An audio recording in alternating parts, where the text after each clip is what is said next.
पिताश्री तो कुछ नहीं बोलते। आप ही मुझे पिताश्री के दुख का कारण बता दीजिए, ताकि इनके दुखों को जानकर मैं इनके कुछ कष्ट कम कर सकूं। माता जी कुछ तो बताइए।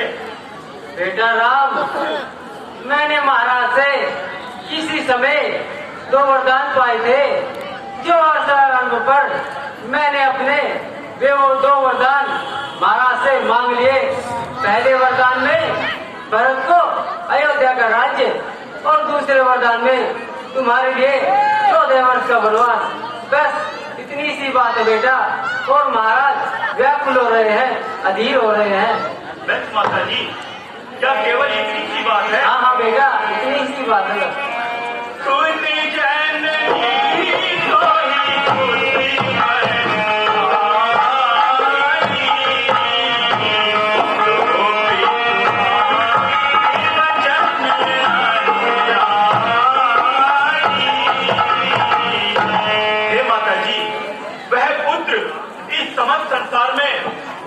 भाग्यशाली होता है जो कि अपने माता पिता के वचनों पर न्योछावर हो जाए। बहन पिताजी, क्या केवल इतनी सी बात है? हे पिताश्री, मेरे शरीर का एक एक अंग आपके शरीर में पड़ जाए, मेरी इस खाल के जूते बनकर आपके पैरों में पड़ जाए। पिता के वास्ते नीलाम कर जो सरेबा झाड़ में होगा, तो मुझसे ज्यादा बड़भागी कौन इस संसार में होगा, कौन इस संसार में होगा। हे पिताश्री, क्या केवल इतनी सी बात है? इसी बात ने आपकी यह अवस्था की है? क्या आपका राम पर से विश्वास उठ गया?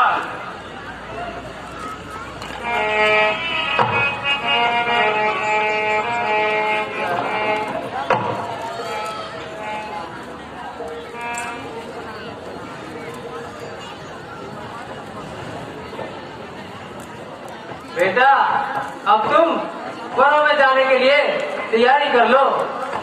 अवश्य माता जी, मैं रघुकुल की आन को कभी भी बट्टा नहीं लगाऊंगा। बेटा याद रहे, संध्या होने से पहले तुम्हें वनगमन को जाना है। ठीक है माता जी, परंतु यदि आपकी आज्ञा हो तो मैं वनों में जाने से पूर्व माता कौशल्या के दर्शन कराऊं। बस थोड़े ही समय में लौट आऊंगा। ठीक है बेटा, तुम अवश्य जाओ।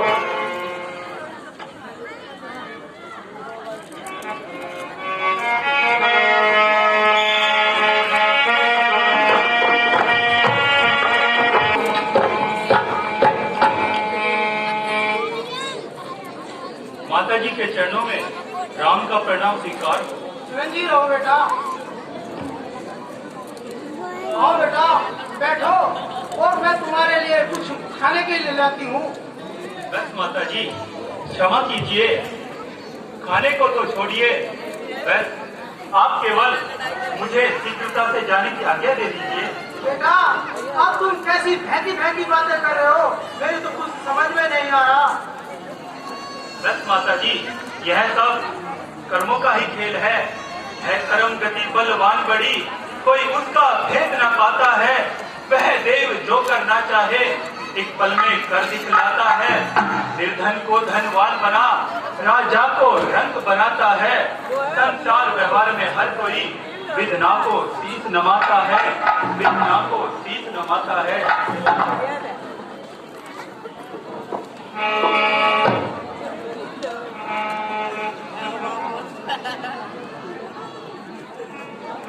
बेटा, कल तो तुम्हारा राज्याभिषेक होने वाला है। बस माता जी, राज्याभिषेक तो हो चुका। राज के बदले मारा मुझको तो गया हुक्म फकीरा। राज के बदले मारा मुझको तो गया हुक्म फकीरा। राम तेरी माता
यदि आप इस प्रकार से आंसू बहाएगी तो मेरा वनों को जाना अत्यंत कठिन हो जाएगा।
माता जी के चरणों में सीता का प्रणाम स्वीकार हो।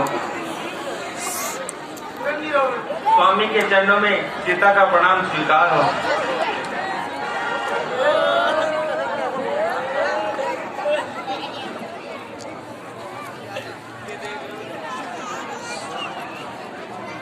माता जी, आप इतनी उदास क्यों हो रहे हो? बेटी, मुझसे क्या पूछती हो? अपने प्राणनाथ पर क्या पूछती हो? हे प्राणनाथ, आप ही मुझे बताएं कि माता जी इतनी उदास क्यों हो रही है? हे प्रिय, बस केवल छोटी सी बात है। पिता की आज्ञा से मुझको वन जाना भी जरूरी है। जुबान से जो कहा उसका निभाना भी जरूरी है। जुबान से जो कहा उसका निभाना भी जरूरी है, परंतु संग में दासी का जाना भी जरूरी है। ऐसी तुम डर जाती हो देख कर तस्वीर को, खींचो ना और इस तरह इस प्रेम की जंजीर को। कोई कह सकता नहीं बिगड़ी हुई तकदीर को, छोड़ सकती नहीं सीता कभी रघुवीर को। नए आराम महलों के नए बिस्तर बिछोना है, नए सामान है खुद के नगन भूमि पे सोना है। मुझे स्वीकार बिन दर्शन नहीं महलों में सोना है, आपकी चरण सेवा ही मेरा बिस्तर बिछोना है। मखमलों पर सोने वाली सुन जरा ध्यान कर, फर्ज खाती है वहाँ कुछ जान की पहचान कर। सास की सेवा करो माता बूढ़ी मानकर, लाडली महाराज की रहो कहना ये मेरा मानकर। मैं जनक नंदिनी सीते हूँ, सावित्री बन दिखलाऊंगी। है उपदेश धर्म सनातन का, पति व्रत का धर्म निभाऊंगी। कुछ शान रहे निज मान रहे, मैं वन में साथ जाऊंगी। वृक्षों की कुटिया में रहकर मैं 14 वर्ष बिताऊंगी।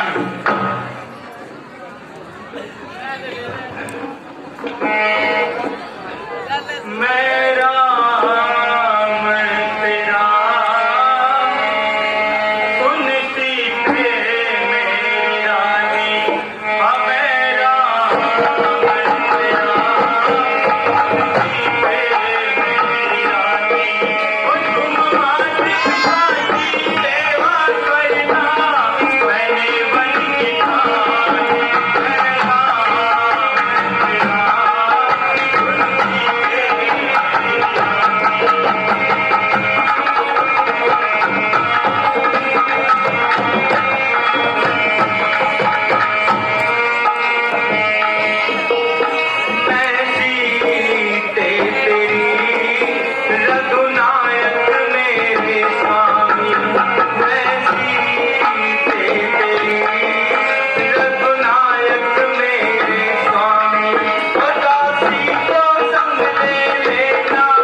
यदि तुम इस प्रकार से हट करोगी तो मेरा वनों को जाना अत्यंत कठिन हो जाएगा और मैं अपने धर्म को इस प्रकार से निभाऊंगा।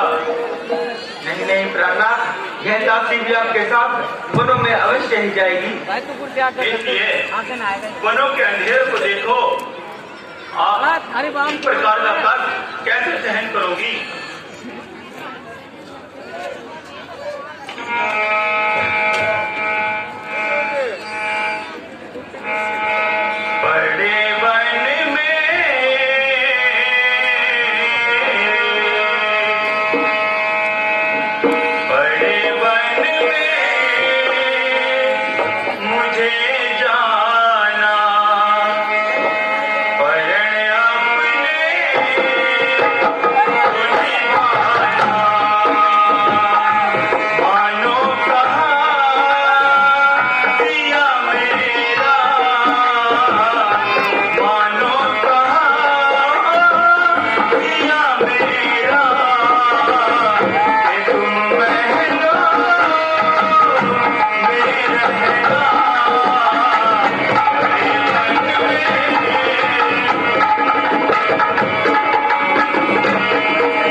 तुम इस प्रकार से हट न करो।